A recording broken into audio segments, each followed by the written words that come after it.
ko na ito nakikita and I decided na itry siya. This is the Acai Berry Beauty and this will make your skin glow. So, meron siyang acai, raspberry, cranberry, cherry, strawberry, elderberry, and blackberry. Lahat ng berry-berry.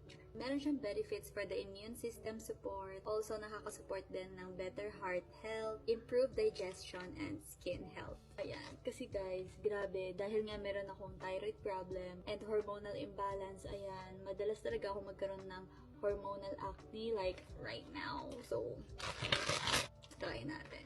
So, all in all, meron siyang 7 sachets. Diba? Perfect na siya for a week. So, niready ko na yung glass ko. Pour it. Guys, ganun talaga yung amoy niya kung alam niyo man yung sinasabi ko. Yung candy talaga, yung lollipop na nakasachet tapos may powder. Ganun talaga yung amoy niya. I love it. Grabe, age reveal.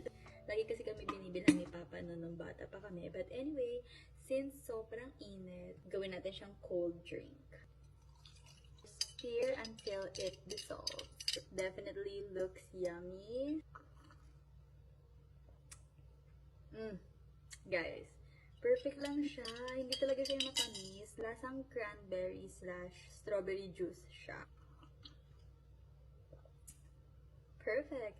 And by the way guys, for sure alam niyo naman na meron akong thyroid problem, but okay lang naman sa akin na uminom ng ganito dahil normal naman yung results ko and dinouble check ko naman yun with my doctor. So, if ever na meron din kayong mga health conditions, mas best na mag-consult muna with doctor bago kayo mag-take ng mga ganito guys. But overall, I can definitely recommend this drink kasi maganda siya sa skin and also it can boost your immune system dahil marami siyang vitamins and yeah, marami siyang ino-offer na skin benefits.